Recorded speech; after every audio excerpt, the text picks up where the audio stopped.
on, everybody? It's been a while, but I'm back down here recording.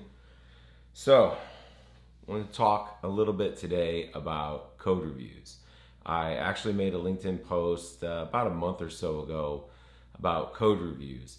And I put that out there. What kind of triggered that was a project I'm working on now. Not really the project, but the client I'm working at. There was a lot of animosity, but a lot of just kind of words being thrown around that I haven't seen about code reviews in a while, since actually I think maybe I might have said them back in my first year or two. And that was, people thinking like, you're being kind of nitpicky, or like, yeah, we could do that, but it works, push it through. And so I made a post that basically said, hey man, code reviews aren't personal. They're nothing personal at all. It's your team trying to make you better. And it's also your job to help make your team better. So it got me thinking, that's a good topic for a video. It's been a while. Let me get back in here. We got the new camera set up and everything. First thing is, a lot of people might honestly ask, like, what is a code review? When is it a code review? The simplest thing is code review is kind of like show and tell. And it could be also not show and tell. And the reason why I say not show and tell, because pull requests. If your organization uses Git, if you're on some older stuff like Fisheye, which is from like Atlassian, used that in the past, that's another tool that you could do a code review on. There's lots of ways. There's a lot of informal and formal ways. Most of us that are using, I guess you would say, current industry trends, we're using Git pull requests. You want to merge some code into your develop branch. You want to get it out there. And in order to do that, you got to make a pull request. It's got to be reviewed by your peers. I'm not going to go in this video all about settings on protecting your branches and how many people you should have and all that stuff. Maybe a separate video I could do on that. Some things I've seen that work, that don't work. Start using like metrics, like status code analysis tools like SonarQube or something. Not about that. Not about that. This is going to focus on just how do you do a code review. It can be very simple and informal, like, hey, Bobby, can you come over here and just take a look real quick at this class I wrote up? Here's what it's trying to do. Here's what I want it to do. What do you think of it? Very informal. And then the most formal is making a pull request, in your team messaging, whether you use Teams or Slack or whatever messaging tool or however communication tool you use between your other developers on your team. Hey, here's my formal pull request that's out there. Here's the link. Why do we do code reviews? Like, why do we do it? If you do test-driven development, you write unit tests and you have code coverage and you test the behavior of your code and you have no issues and you deploy it out to your development environment and it's working and you're trying everything that's meeting the acceptance criteria in your story. Why do we need a code review? Why do we need someone else to look at? Like, hey, it worked. Push it out there. It should be fine. Ship it, baby. The big reason why we do code reviews is because while, yes, you wrote the code, you do not own the code. Your team owns the code. And then even beyond that, your team doesn't own the code. It's really, to get down the nitty-gritty legal part, it's probably the enterprise's code. Who you work for. You work for Best Buy and wrote code for their app. Best Buy owns that. You don't. Really what it comes down to is you don't own the code. Your team owns the code. So therefore, when you are signing off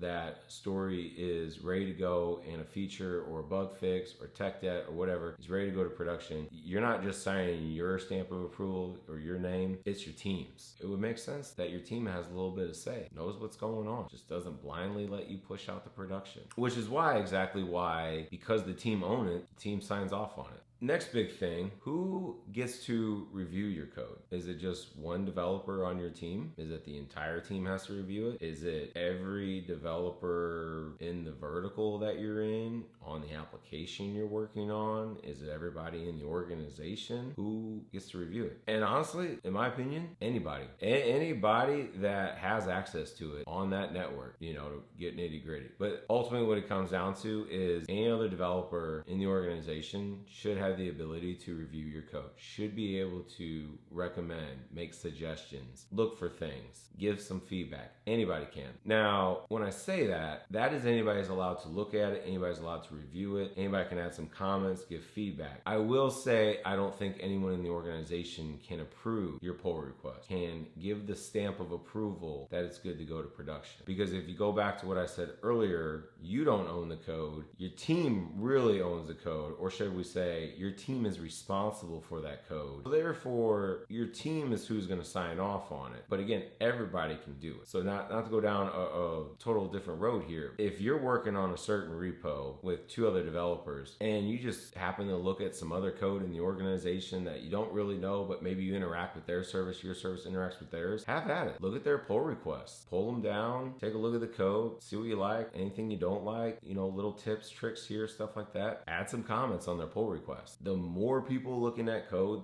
the better it's going to be. So then when do you need to ask for a code review? This is something that it's not really, I would say, an art, but you don't want to ask for a code review too soon. Like, you don't want to be like halfway through your story, be like, all right, everybody come look at my code. I wrote like 7 lines. It's a little early. Most of us probably, we're submitting code reviews when we do the pull request. So when we think the story's done, basically our first rough draft. If you're using Git, I'm okay with that. The first time that someone really kind of sees the code and gives you feedback is when you submit that pull request. I see you submitting that pull request as, hey, this is my rough draft. This is the first go around. Here's a link to the Jira story. Here's some details on it. What do you think? The reason why I even bring this up, because most people probably think, well, yeah, the code review, when do I do it? It's when you create a pull request, it's just automatic. Not everybody out there is on Git. Organization that I first started out, they weren't on Git. They were on CVS and then migrated to SVN. Yeah, not the pharmacy, CVS, look it up. There wasn't like a simple tool of merging that would automatically create a pull request and have your team look at it. We actually had to manually go and ask the team members, like, hey, take a look at this code. And it was terrible. And the reason why I say terrible is because a lot of times there wasn't code reviews happening. And I think that's kind of what started me a little bit down this journey of really taking software as a craftsmanship and really caring about the quality of the code I write. Because I was noticing I wasn't getting feedback really from my peer. And then I was noticing that I might do it, but then other teammates weren't doing it. So I need to change the culture around that. That's why I say, yes, if you're using Git, pull request, your first rough draft, that's when you ask for a code review. If for any reason you're not on that and you don't have a formal tool like Git or something, definitely the code needs to be reviewed really before you push it past your development environment. Once it goes past the development environment and it goes out to your testing environment or your UAT environment, you're not going to change anything. And when I mean you're not going to change anything, you're only going to change something if you break something or if you fail QA. Where if you have that code review in the very early stages where you're like, all right, this is my first draft through it, it's working, let me have a peer look at it. They're going to be like, yeah, it's good, but I was reading clean code, chapter 2, meaningful names, and you got like RES in some spots and REQ, and it's a rec in a rec. What's a RES? Maybe we should just put the actual word response in there. Maybe we should actually use the word request. You got an acronym in there. I don't know what LTR, JKR or something like that is. Like in that first go around, you're more likely to change it. It's the early stages of it.